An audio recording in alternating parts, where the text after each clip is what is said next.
देखो बच्चों, आज पढ़ेंगे बीबीटी बैलेंस बॉन्ड थ्योरी। कौन से चैप्टर में पढ़ी थी ये? उपसहसंयोजक यौगिक में। एक क्वेश्चन इसका आपके एग्जाम में आता है।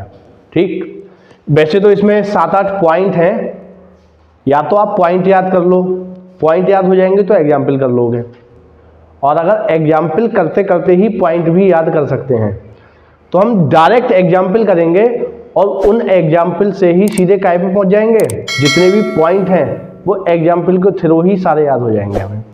तो हम सबसे पहला एग्जाम्पल लेते हैं K4FeCN का होल 6। अच्छा, जो बैलेंस बॉन्ड थ्योरी है बीबीटी, ये करती क्या है?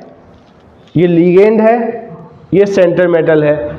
लिगेंड और सेंट्रल मेटल के बीच में जो बॉन्ड बनता है कोऑर्डिनेट बॉन्ड, उसको समझाने के लिए ये बीबीटी दी गई है, बैलेंस बॉन्ड थ्योरी। ठीक, अच्छा अगर ये पूछा जाए इसमें बताओ कोऑर्डिनेशन नंबर कितनी है, समन्वय संख्या कितनी है? समन्वय संख्या कितनी है? 6। लिगेंडों की संख्या क्या कहलाती है? समन्वय संख्या। नंबर ऑफ लिगेंड्स बराबर क्या होता है? कोऑर्डिनेशन नंबर उसकी कहलाती है। अब बैलेंस बॉन्ड थ्योरी के आधार पर आप कोऑर्डिनेशन नंबर 6 और कोऑर्डिनेशन नंबर 4 वाले यौगिकों का अध्ययन करते हैं। समन्वय संख्या 4 और 6 के यौगिक, 7 का नहीं होगा, 5 का नहीं होगा, 3 का नहीं होगा, 4 और 6 के। तो यहां पर समन्वय संख्या कितनी है? 6। सबसे पहला काम क्या करेंगे? जो आपका सेंट्रल मेटल है, Fe क्या है? सेंट्रल मेटल है, केंद्रीय धातु परमाणु। तो Fe का परमाणु क्रमांक 26। ये भी पीछे पढ़ा भी रहे थे ना डी ब्लॉक में, 26। अब इसका इलेक्ट्रॉनिक विन्यास लिख लो। तो इलेक्ट्रॉनिक विन्यास तो 1s2 वाले लिखेंगे ना अब्बाऊ के नियम से। 1s2, 2s2, 2p6, 3s2, 3p6, 4s2 और 3d6। ठीक है, अभी देखो इसमें हमें जरूरत पड़ सकती है 4p0 की और 4d0 की। ठीक, अब आप कहोगे सर ये कैसे लिख लिए? अभी आवश्यकता इसकी पड़ भी सकती है, नहीं भी, इसे हटा भी सकते हो, अभी लगा भी सकते हो। वो आगे आगे जैसे करेंगे तो पता चल जाएगा हमें कि इसे लिखना है या नहीं लिखना है। तो अभी इसे लिखे रहने दो चाहे, वैसे ये यहाँ से हट जाएगा, अगर लिखे रहने दोगे तो बाद में हटा देना उसको। तो बीबीटी का जो पहला नियम है, अब देखो पॉइंट्स याद करते हैं इसके। बीबीटी का पहला नियम क्या है कि जितनी समन्वय संख्या होगी उतने रिक्त कक्षक करता है। भाई केंद्रीय धातु परमाणु समन्वय संख्या कितनी? 6। तो रिक्त कक्षक कितने होने हैं इसमें? 6 रिक्त कक्षक होने हैं। तो 6 रिक्त कक्षक करने के लिए क्या करेगा? भाई पहला पॉइंट क्या है कि जितनी समन्वय संख्या होगी केंद्रीय धातु परमाणु की, वो उतने रिक्त कक्षक करता है।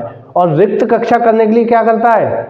अपनी ऑक्सीकरण संख्या के बराबर इलेक्ट्रॉनों को निकालता है। भैया तो सब भरे हुए हैं, इलेक्ट्रॉन निकालने हैं। अब निकालोगे कितने? अपनी मर्जी से थोड़ी ना निकाल दोगे कि 2 निकाल दिए, 4 निकाल दिए, 6 निकाल दिए।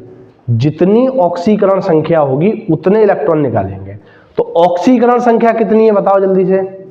प्लस की 2। कैसे निकालते हैं? K की हो गई प्लस की 1, तो 4 है तो प्लस का 4 हो गया। Cn की -1 तो -6, इसकी x मान लो। तो +4 -6 -2 बराबर हो जाएंगे प्लस का 2। तो ऑक्सीकरण संख्या कितनी आई? अच्छा, +2 का क्या मतलब है? 2 इलेक्ट्रॉन निकालने हैं।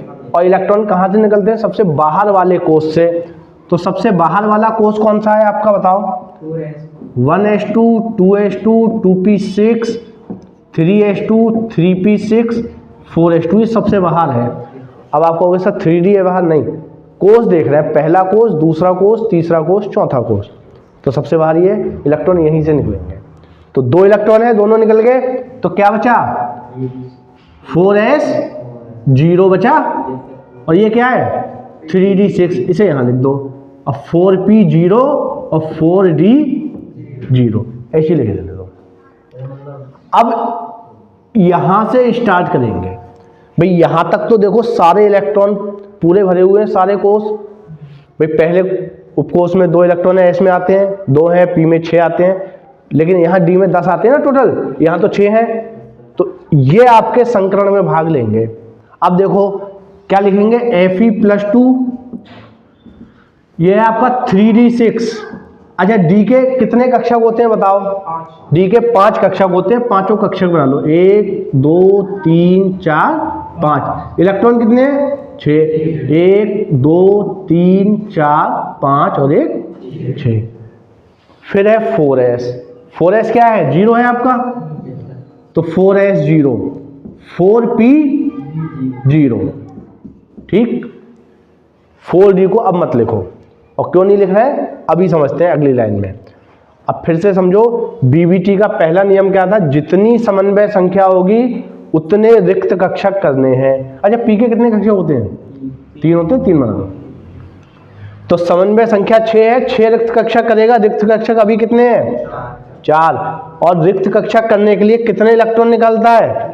जितनी उसकी ऑक्सीकरण अवस्था होती है। ठीक, अब सबसे इंपॉर्टेंट नियम जो है, पॉइंट है, वो ये है कि ये जो लीगेंड है ये आपके 2 तरह के लीगेंड होते हैं। कितनी तरह के? वीक लीगेंड और स्ट्रॉन्ग लीगेंड। बस जो स्ट्रॉन्ग लीगेंड होते हैं वो डी कक्षकों में इलेक्ट्रॉनों का जोड़ा बनवा देते हैं। ये पॉइंट लिखा हुआ है कि वीक लीगेंड डी कक्षकों में इलेक्ट्रॉनों का जोड़ा नहीं बनवाते हैं, जबकि स्ट्रॉन्ग लीगेंड डी कक्षकों में इलेक्ट्रॉनों को पेयर्ड कर देते हैं। तो Cn आपका होता है स्ट्रॉन्ग। ठीक, तो Fe+2 Cn कैसा लीगेंड है? Strong ligand. तो ये डी कक्षकों में क्या करेगा? इलेक्ट्रॉनों को पेयर्ड कर देगा। देखो ये थे, ये वाला इलेक्ट्रॉन आ गया इसमें, तो ये कक्षक खाली हो गया। ये वाला इलेक्ट्रॉन आ गया इसमें, ये दोनों खाली हो गए। तो देखो इलेक्ट्रॉनों की शिफ्टिंग कर दी, ये यहाँ पर, ये यहाँ पर, 2 कक्षक ये खाली हो गए। ऐसा क्यों किया? किसने कराया ऐसा? स्ट्रॉन्ग लीगेंड ने, पेरवल लीगेंड ने। ठीक, अब 4s वाला ये आ गया, ये 4p के 3 आपके हैं। अब बताओ टोटल खाली कक्षक कितने हो गए? 6 हो गए, और 6 ही करने थे क्योंकि समन्वय संख्या 6 थी। अगला पॉइंट सुनो। पहला पॉइंट क्या था? समन्वय संख्या के बराबर रिक्त कक्षक करेगा। दूसरा था रिक्त कक्षक को करने के लिए ऑक्सीकरण संख्या के बराबर इलेक्ट्रॉन निकाल देगा। तीसरा ये पढ़ लिया कि अगर स्ट्रॉन्ग लीगेंड है तो डी में पेयरिंग करा देगा, और वीक है तो पेयरिंग। अगला जो खाली कक्षक होते हैं, जो वैकेंट ऑर्बिटल्स बनते हैं, ये लेते हैं संकरण में भाग। किस में भाग लेते हैं? ये संकरण करते हैं। तो देखो ये दोनों डी थे आपके, तो डी के कितने ऑर्बिटल हो गए? 2। एक किसका है और 3 किसके हैं? तो D2sp3 संकरण आया इसमें। कौन सा आया? D2sp3। अच्छा संकरण जब होता है तो संकरण की ये परिभाषा होती है, जितने भी ऑर्बिटल्स हैं सबकी एनर्जी सेम हो जाती है। अभी क्या है, पी की तीनों की एनर्जी सेम है, इसकी अलग है, इसकी अलग है, यानी कि इन पांचों की सेम है, लेकिन जो डी के 2 ऑर्बिटल इसकी एस और पी से अलग है। पी की एनर्जी ये है, एस की है, सबकी अलग अलग है, डी, एस और पी की। जब संकरण होता है तो संकरण में जितने भी है ये जो 6 ऑर्बिटल आपके बने, इन सबकी एनर्जी कैसी हो जाती है? सेम। तभी तो एक साथ में लिख देते हैं इनको। तो ये आपके क्या बन गए? 6, टोटल 6 है, न्यू नए ऑर्बिटल्स बने हैं। कौन से? D2sp3 hybrid orbitals. कौन से? संकरित कक्षक बनते हैं ये। ठीक, अब ये 6 बन गए, ये Cn आके इन्हीं के साथ में बॉन्ड बना लेते हैं, तो 6 Cn आ गया। तो सारे पॉइंट्स हो गए। अब देखो इसमें और कुछ पॉइंट बचते हैं। 2 तरह के संकरण आते हैं आपके समन्वय संख्या 6 वाले में। D2sp3 संकरण आएगा भाई समन्वय संख्या 6 वाले में। जो आपकी कोऑर्डिनेशन नंबर है वो कौन कौन से हो सकती हैं? 6 और 4। इसके पढ़ने जो समन्वय संख्या 6 है, इसमें 2 तरह के संकरण आते हैं आपके। या तो आएगा D2 या आएगा sp3। दोनों में क्या अंतर दिख रहा है? इसमें D पहले है, इसमें D इनर है और इसमें D आउटर है। संकरण कोई भी हो जो कॉम्प्लेक्स है आपका, उसकी ज्योमेट्री होगी ऑक्टाहेड्रल। कैसी होगी? ये दोनों में से कोई सा संकरण आ जाए, अष्टफलकीय आकृति होगी। अगर कंपाउंड कोऑर्डिनेशन नंबर 4 का है तो इसमें दो तरह के संकरण आते हैं आपके, एक आता है sp3 संकरण या दूसरा आता है dsp2 संकरण। ठीक, ये भी पढ़ने हैं हमको। तो sp3 संकरण की आकृति जानते हो क्या होती है? समचतुष्फलकीय टेट्राहेड्रल। और जो dsp2 होता है इसकी आकृति कैसी होती है जानते हो? Square planar. कैसी होती है? स्क्वायर प्लेनर, वर्ग समतलीय। ठीक, अब देखो इस कॉम्प्लेक्स को और थोड़ा सा पढ़ते हैं। कैसे पढ़ेंगे? सबसे पहले बताना है इसमें संकरण कौन सा आया, ये सारी चीजें डिटेल में हमें लिखनी होती हैं। कौन सा हाइब्रिडाइजेशन आया ये?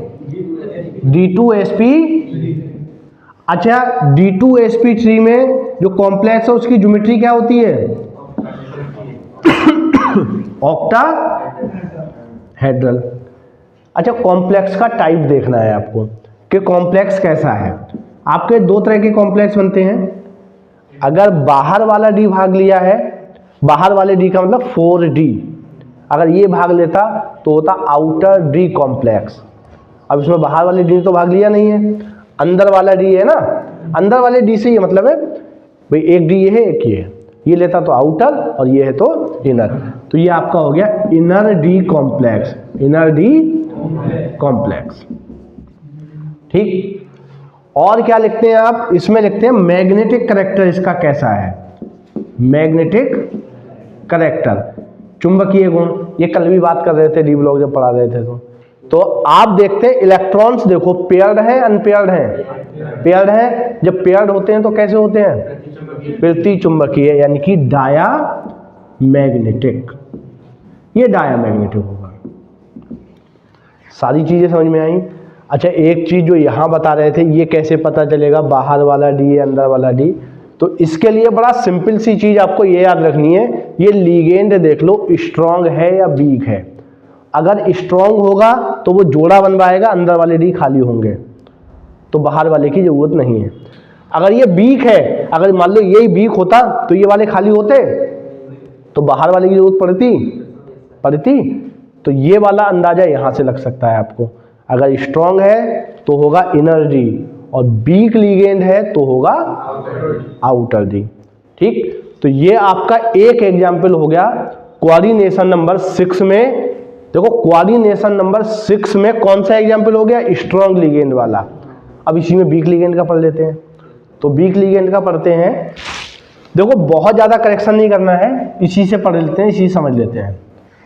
Fe F6 3- आपका ये रह गया।